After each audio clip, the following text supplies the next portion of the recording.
Welcome, cellar dwellers, to the Matthew Street channel. I am your host, Matthew Street, and I really appreciate you being here live from the cavern in my parents' basement. And folks, do you hear it? That is celebrating music, is it? If I've never heard celebrating music before and I heard this, I know it's time to celebrate, party, get up and dance, get up and rock, get up and sing. No, I won't do that to you folks, okay? I don't want to drive you away from this video. I want to keep you here because I want to tell you about something very special and very important and very formal. So formal that I think I need to be more formal for this. What do you say? Let's throw on the old top hat and celebrate because, yes, folks, two friends of mine here in the Beatles, Paul McCartney vinyl music community are having a special contest. Tom Hunyadi, Andy Nichols, co-host of the great Two Legs, a Paul McCartney Podcast, have just reached a milestone, 1,000 subscribers for their channel. Wow, I am so happy for these guys. Congratulations, boys.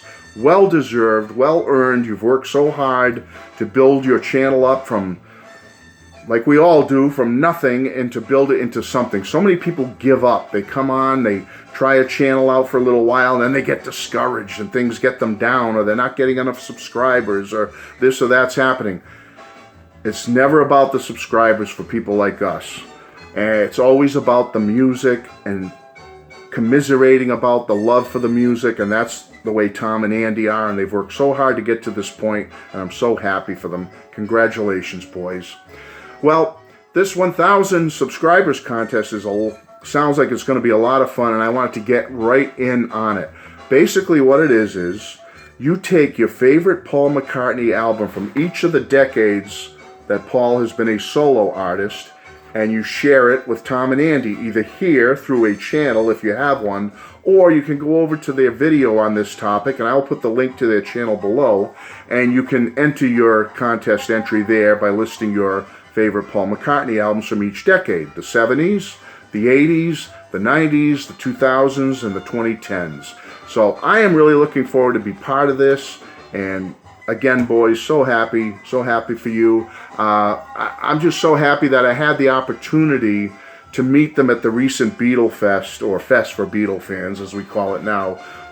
You know people from commiserating with them here and typing comments, and I've been a guest on Tom and Andy's channel, but to meet them in person was very special, to get to know them at that face-to-face level, one-on-one, spend some quality time together.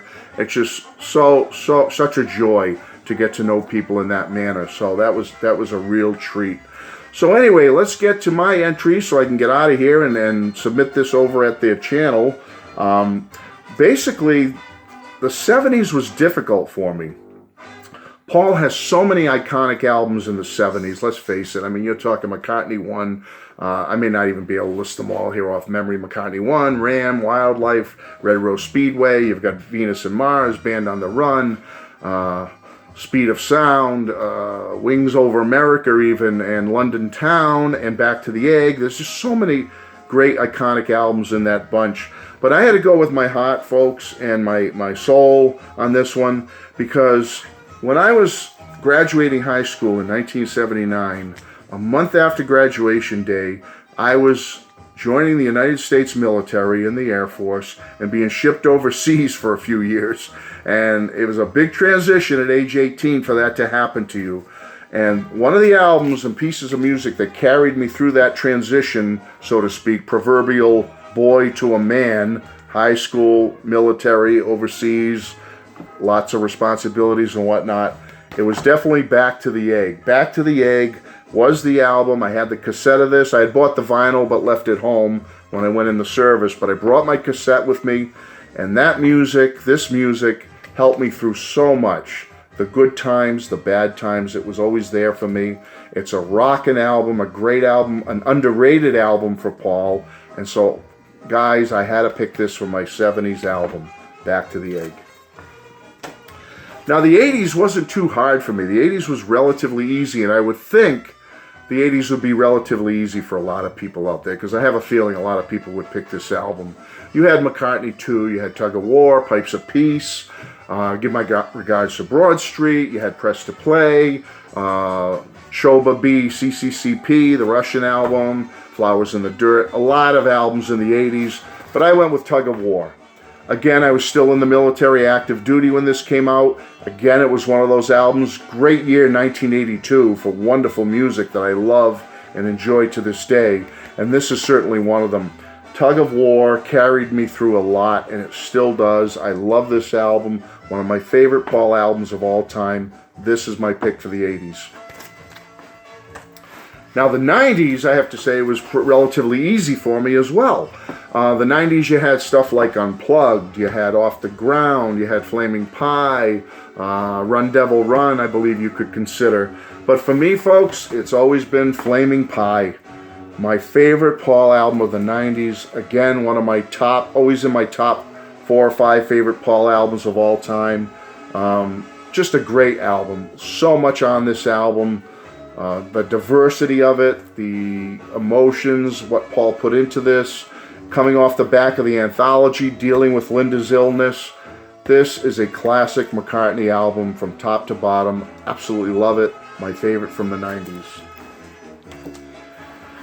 Now, in a little twist here, my favorite from the 2000s is kind of special to me, because Tom and Andy were with me when I finally got this album on vinyl after so many years. I finally got it.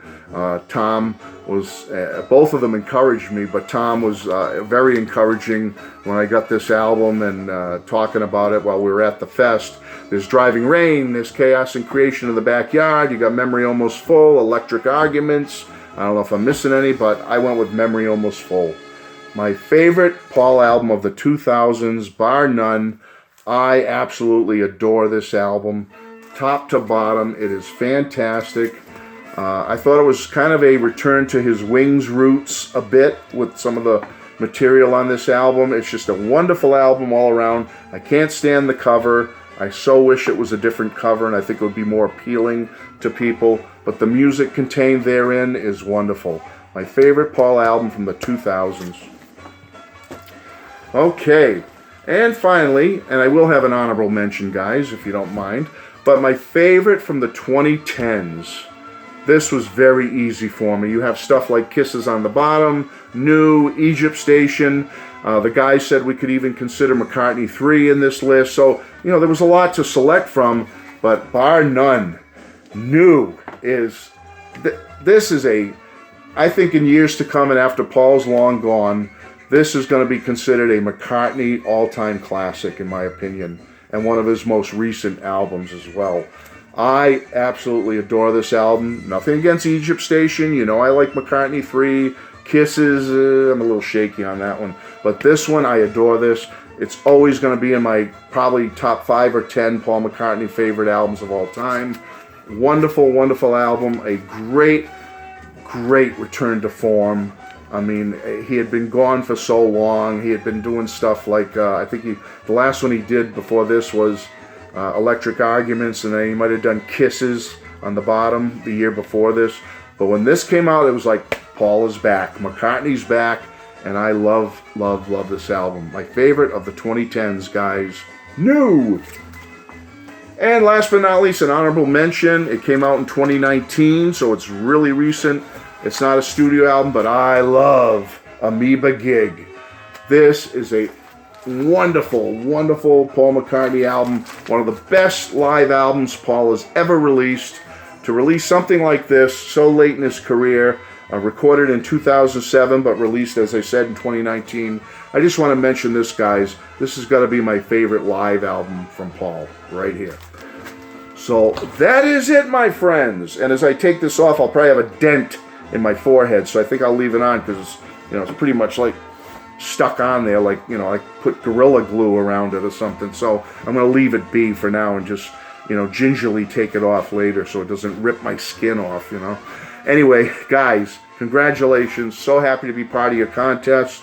I wish you nothing but further success. I wish you nothing but more and more subscribers to your wonderful channel.